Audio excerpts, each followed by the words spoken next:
Good morning students. जैसा कि आप लोग जानते हैं कि इस समय कोविड-19 का कहर भारत से लेकर के पूरे वर्ल्ड में फैला हुआ है और काफ़ी संस्थाएं, चाहे वो गवर्नमेंटेड हो या प्राइवेट हो, इससे अफेक्टेड हैं। यहाँ तक कि अगर हम इकोनॉमिकल वे में बात करें तो वो भी काफ़ी पोजीशन डाउन चल रही है।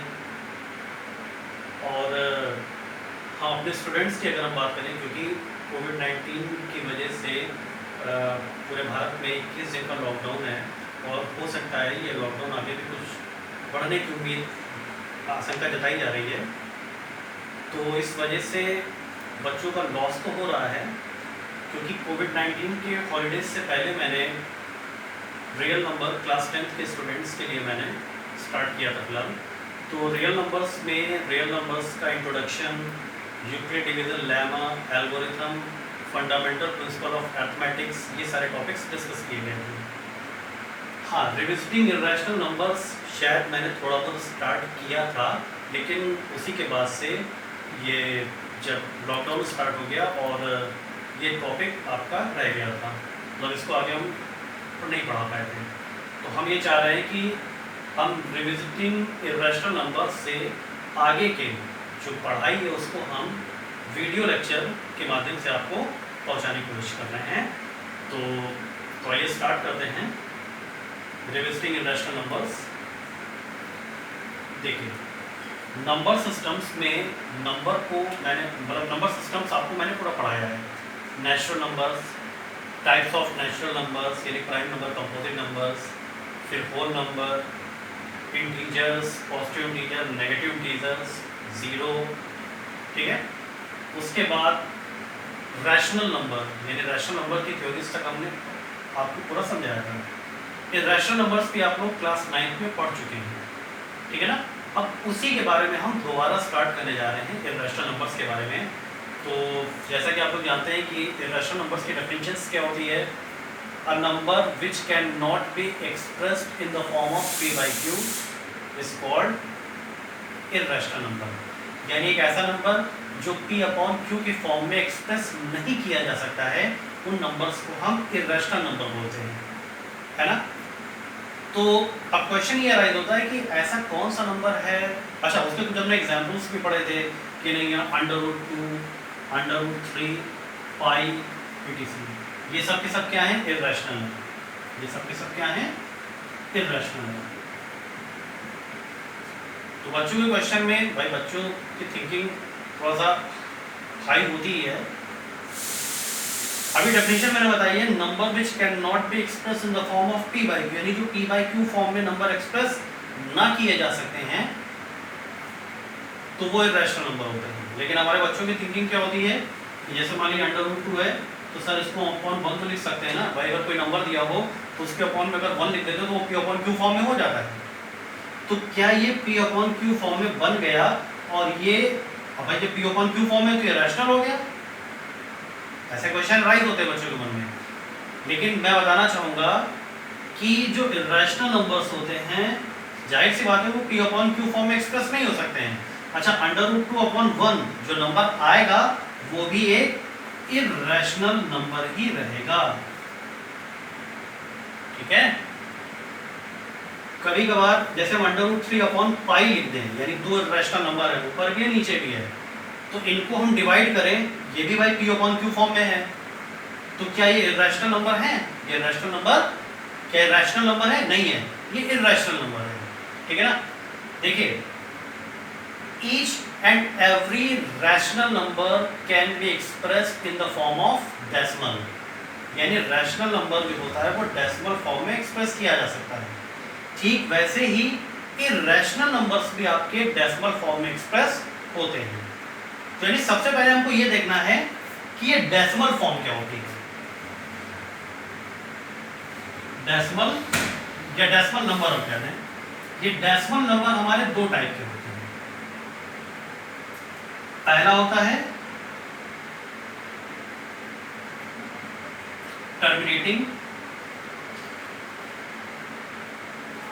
और दूसरा होता है नॉन टर्मिनेटिंग।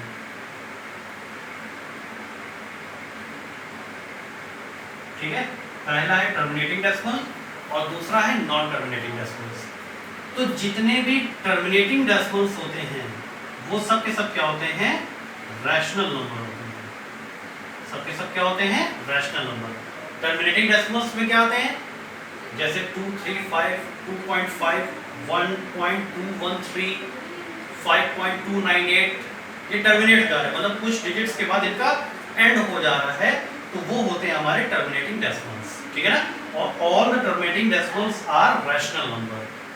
ठीक है, नॉन टर्मिनेटिंग डेसिमल्स आपके दो टाइप के होते हैं, दो टाइप के होते हैं।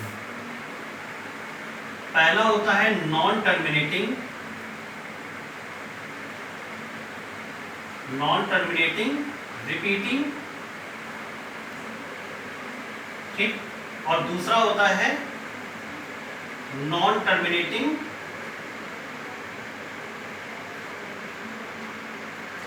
Non repeating, non terminating non repeating. ठीक है ना, नॉन टर्मिनेटिंग डेसिमल्स आपके दो टाइप के हुए, पहला नॉन टर्मिनेटिंग रिपीटिंग और दूसरा नॉन टर्मिनेटिंग नॉन रिपीटिंग। ठीक, नॉन टर्मिनेटिंग रिपीटिंग डेसिमल्स क्या होते हैं, जैसे 1.2323232323 and so on, 0.33333333 and so on, ये सब के सब क्या है, नॉन टर्मिनेटिंग रिपीटिंग डेसिमल्स हैं। मतलब ये कुछ डिजिट के बाद टर्मिनेट नहीं होते, यानी नॉन टर्मिनेटिंग है। रिपीटिंग का मतलब कोई एक पर्टिकुलर ऑर्डर बार बार फॉलो करता है, जैसे 3 आया तो 3333333 आता चला जा रहा है, 0.23232323 मतलब हर कंडीशन मुझे 23 बार बार रिपीट कर रहा है। तो इस तरीके के नंबर्स क्या आते हैं, नॉन टर्मिनेटिंग रिपीटिंग की कैटेगरी में आते हैं, ये डेसिमल नंबर है। और ये जितने भी नॉन टर्मिनेटिंग रिपीटिंग डेसिमल्स हैं, ये सब के सब भी आपके क्या होते हैं, रैशनल नंबर होते हैं। क्या होते हैं, रैशनल नंबर, जैसे 1/3, 2/7, 1/7, 11/12, ये सारे नंबर्स क्या हैं, नॉन टर्मिनेटिंग रिपीटिंग ही हैं। ठीक है ना, अब जब हम, अच्छा फिर दूसरा टाइप क्या है नॉन टर्मिनेटिंग डेसिमल्स का, नॉन टर्मिनेटिंग एंड रिपीटिंग। तो ये जो non terminating and repeating decimals होते हैं, यही हमारे क्या होते हैं, इररेशनल नंबर्स होते हैं। क्या होते हैं, इररेशनल नंबर्स। ठीक है ना, तो क्या समझ में आया हमको, यानी डेसिमल एक्सपेंशन में अगर हमको non terminating non repeating decimal अगर मिलता है तो वो इररेशनल नंबर होता है। ठीक है ना, अब ये माइंड में आपको स्ट्राइक कर गया कि non terminating non repeating decimals जो भी आएगा वो हमारा इररेशनल नंबर होता है। ठीक उसी तरीके से √2 की वैल्यू हम डिवीजन मेथड से निकालते हैं, और डिवीजन मेथड से निकालने पर आप 12, 13, 14, 15, 20 डिजिट तक की आप निकालते चले जाइए, लेकिन वहां पर कोई भी पर्टिकुलर पैटर्न रिपीट नहीं करता है और ना ही वो टर्मिनेट होता है। ठीक है ना, जैसे 1.414 आपने पढ़ा है ना, तो 414 ही नहीं, उसके आगे भी कई डिजिट्स होती हैं, तो उनमें कोई पर्टिकुलर ऑर्डर भी फॉलो नहीं करता है, और वो टर्मिनेट भी नहीं होता है।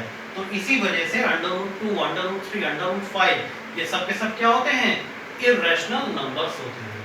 ठीक है ना, ठीक वैसे ही पाई, हाँ बहुत बार कंफ्यूजन बच्चों को ये होती है कि सर पाई की वैल्यू 22/7 होती है। तो पहले तो मैं ये क्लियर कर देना चाह रहा हूँ कि पाई की वैल्यू 22/7 नहीं होती है, क्योंकि पाई की जो वैल्यू होती है उसके डेसिमल के बाद 2 डिजिट तक 22/7 की वैल्यू मैच करती है। तो इसी वजह से कैलकुलेशंस को इजी करने के लिए हम पाई = 22/7 पुट कर लेते हैं।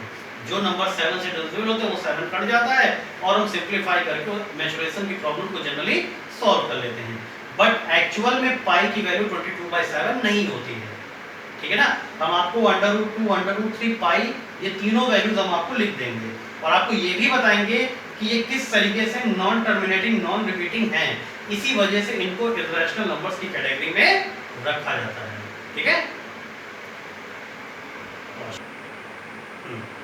तो आप लोग देखिए बेटा, √2 की डेसिमल वैल्यू है 1.4142135624, और अगर हम आगे भी निकालना चाहें तो डिवीजन मेथड से कई डिजिट तक हम निकाल सकते हैं। अब यहाँ पर आप देखिए पहली चीज तो ये टर्मिनेट नहीं हो रहा है, यानी 4 के बाद भी पॉसिबिलिटीज हैं और भी डिजिट्स के आने की, ठीक है ना।